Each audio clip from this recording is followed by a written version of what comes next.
Welcome to the Harmonious Family Life, how to create the connection, transformation, your family, and live with confidence and grace. My name is Ulrika Bilby, and my mission is to transform families and help them to navigate the landscape of creating a harmonious family, where we all can thrive individually and together, using our strengths and unique skills. Today, I will be speaking with Jeff Copper. Jeff is an ADD, ADHD life coach and trainer and speaker. Welcome, Jeff. So nice to see you. Thank you for having me on. I appreciate it. Welcome the opportunity. Yeah, fantastic. Today's topic will be something that I think that us parents will recognize, time management. And we know that it can be so frustrating sometimes when we think we told our children to get ready and we use the alarms and all the schedules, and it's still not working. So today's topic, time management. Could you tell us, why doesn't it work?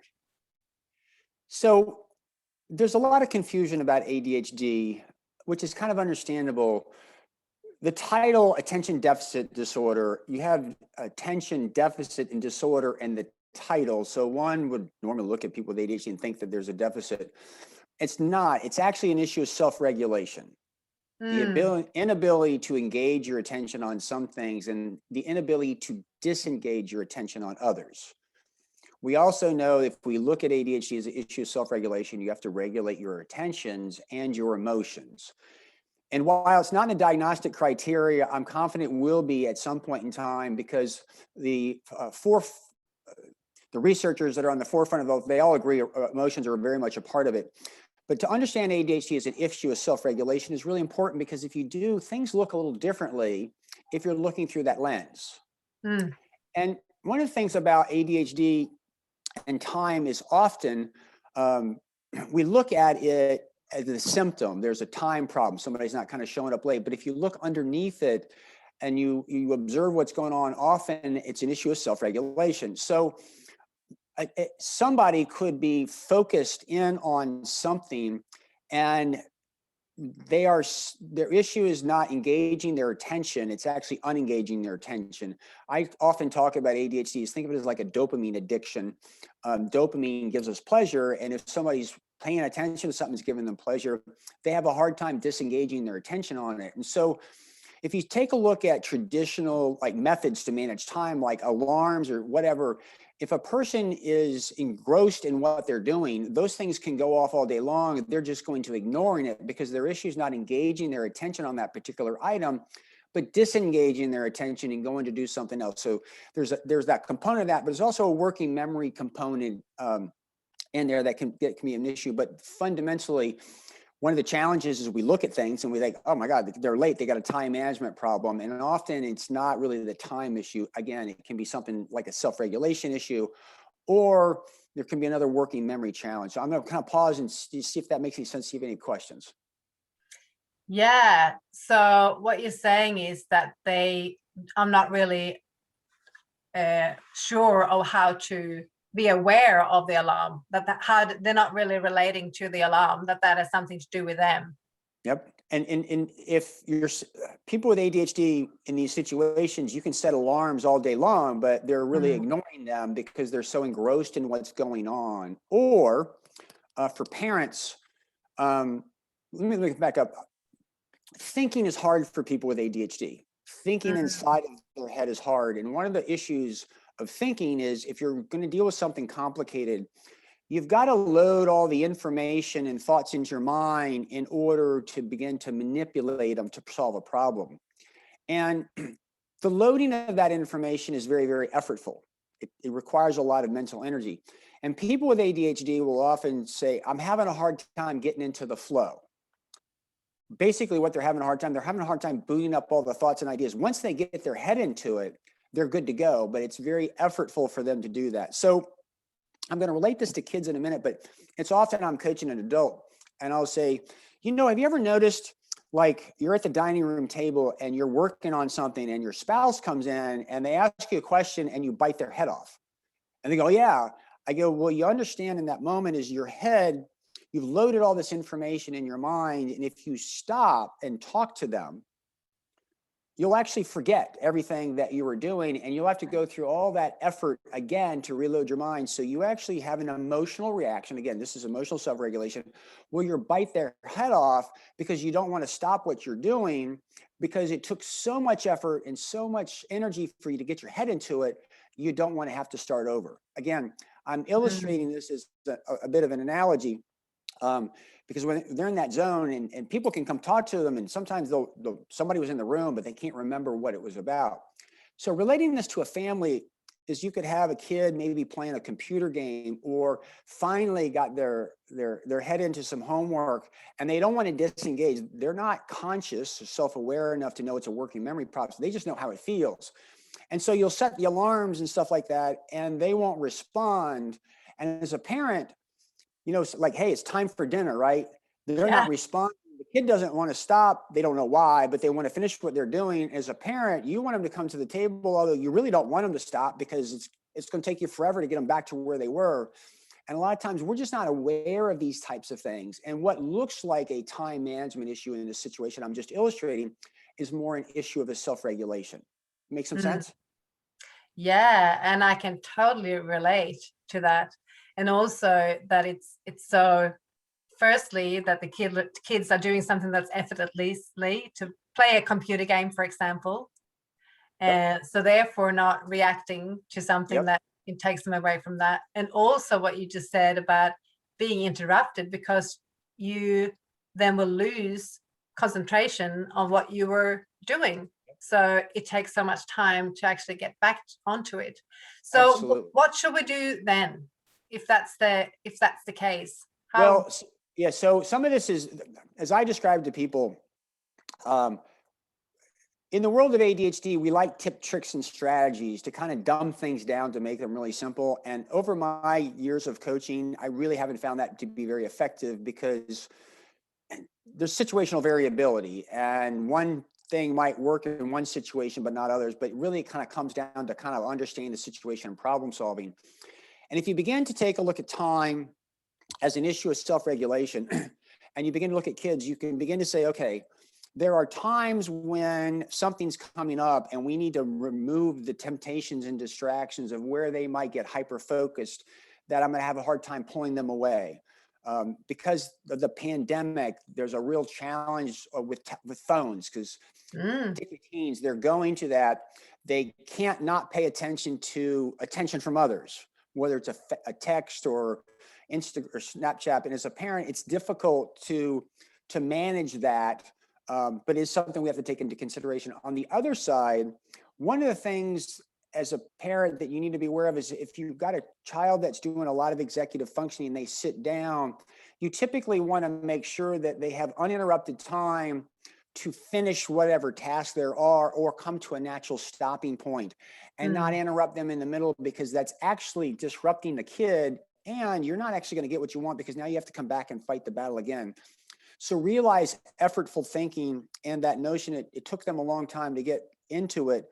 Begin to look for those things and plan it. So you might not have your kids start homework 15 minutes before dinner starts, because by the time they get into that flow, you're going to be pulling them away. And that would be a bit of a challenge. And so I wish I could say there's a one size fits all solution, but it's really the awareness that it's the attention regulation and the draw towards something, or they finally got their mind into something that is an idea, and then managing it to the specific situation. Yeah. So when the children are younger, what you're saying is that then maybe it's up to the parent to plan a little bit better to help the child to succeed and not be interrupted. And when you're getting older, to be more aware than self-aware. Yep. How you I want to get too complicated here, but as I alluded to, thinking for people with ADHD, the manipulation of information inside of their mind is a challenge. It's harder for them than everybody else. It's easier for them if they externalize it, if they talk with people, if they make things visual. And so sometimes as a parent, it's really good if you have a family study hall where you're all in the same room together, and you're all working together where you're doing something and they're doing something that requires kind of executive function, and you understand what's going on, and you're there to lean over and talk to them at different times. Because if you're doing it as a group, it facilitates that process. And if you're an adult, you'll actually begin to notice that sometimes if you're just writing checks or something like that, that's a tedious. But if you're like trying to do your taxes, you can actually begin to experience that amongst yourself and really identify with the issues with regard to your kids and be able to plan around it. Because if you're doing it with them, then your skin is in the game a little bit. And it's also helpful for a lot of people with ADHD to study sometimes with just other people in the room. So interaction helps them to keep concentration instead of being lost in their own internal. Yeah. So I had a client last summer who texted me something that I think really illustrates thinking and the invisibility in the natural stuff of having somebody around. Now, this is a specific situation, but they had been working at work, and because of the pandemic, they have to work from their house. And as I say, a lot of times procrastination is rooted in ambiguity, because the ambiguity requires thinking, and it's hard for people with ADHD. And one day she realized at work, there would be a procedural type thing or something that she couldn't remember. That requires working memory to retrieve existing knowledge to remember something like that. Now, a lot of organizations have what I call tribal knowledge. There's knowledge, it's not really in any one location, but people just kind of know what's going on. And in that moment, she realized at home, she didn't know this thing. And at work, she realized she would lean over and say, hey, ask a quick question. She'd say within 2 seconds, she'd have the answer and she would continue forward. Well, now she's at home and there's nobody asked that 2-second question, which, by the way, sometimes you'll ask the question and the kid with ADHD will actually come up with the answer because they're talking out loud. And that moment where they solve that problem, it's invisible to us. We didn't know what's going on because it happened so fast. Yet with the pandemic, there's a lot of people with ADHD where they're really struggling, because when they hit that moment where they can't recall something or ambiguity, they go do something and they never make it back. So relating this to a family dynamic is, if you're there and you're talking, the kids are talking, these little things that happen really, really quickly, you can be there to answer some questions to get them on track so that they can stay on track a little bit longer. It doesn't sound like a tip, trick, or strategy, but it is actually a working memory issue that can contribute to productivity and time. So I didn't want to get too far off on a tangent, but as a parent, these are the types of things that are kind of invisible that can kind of help your kids stay on track and manage time. Yeah, well, I can totally relate to that, actually, how that keeps the engagement up. Yep. It can also be difficult in a family situation if you have another personality type in the household who feels distracted then by someone interrupting the whole time. Yes. That's one of those things. You have a difference in style, and that's a management. You're not going to change either person. What you have to do is adjust the environment to make it conducive for the two people. Yeah. I was coaching a woman one time, because of working memory, she had to leave things out. There were visual reminders, and her husband was in the military, and if it was out, that was clutter for him. For her to be effective, she had to have the reminders out, but he was overwhelmed. She had the diagnosis, so everybody's ganging up on her, and I had to spend some time. It's not you, it's just a difference in style. And you guys have to figure out a way to coexist. It's kind of funny. She put a little inbox on an island in the kitchen where she put stuff, so it was out, but it wasn't all over the place for him. But and again, not to go back off, again, this is the dynamic of really managing the stuff with ADHD. One other example of how you have to observe what's going on, and I shared this with you when we were talking about this, is I coached a psychiatrist one time who went in coaching one day because he was late all the time. And so I began to ask him questions. Well, how late are you? And as a coach, you're inquiring. So I asked lots of questions for about 10 minutes. And finally I go, let me get this straight. You're 10 to 15 minutes late, 98, 99% of the time. He said, yeah. I said, what's your system? He said, I don't have a system. That's what I want coaching on. I said, yeah, but think about it. If you're consistently that late, there's got to be a recipe, because if you didn't have a system, you'd be all over the place. You'd be early or 2 hours later, miss it. And he goes, I don't know. I guess I don't like to be bored. I go, there you go. And he goes, what do you mean? I go, Mm. there's no time management system in the world that's going to manage that. People with ADHD, by the way, are more susceptible to boredom. And when they are bored, they're uncomfortable physically, and they will do something to get excited. I mean, to get comfortable again. And as we started talking about it, he would go into a room where a patient was, and the nurse was still doing vitals and stuff. And he would get on social media or YouTube or something like that, and he would get in trouble because he wasn't able to regulate himself. So we began to realize that, one, he did have a system, and it was really good for him because it helped him self-regulate. When he walked in, he immediately got to work and didn't get distracted. Mm. Again, I'm just sharing this as an example. So to open up people's minds when they're Yeah. managing ADHD and you're looking at time, because in this scenario, he did have a system, and there was a legitimate reason why that was system in place, because it kept him out of trouble. So sometimes it can be annoying for other people, but also as a parent, sometimes you want to work with those systems because you don't want another problem that's even bigger than the one that you've got. Again, this all requires self-observation and working with your kids over time. And one of the things that I like to talk to parents is working.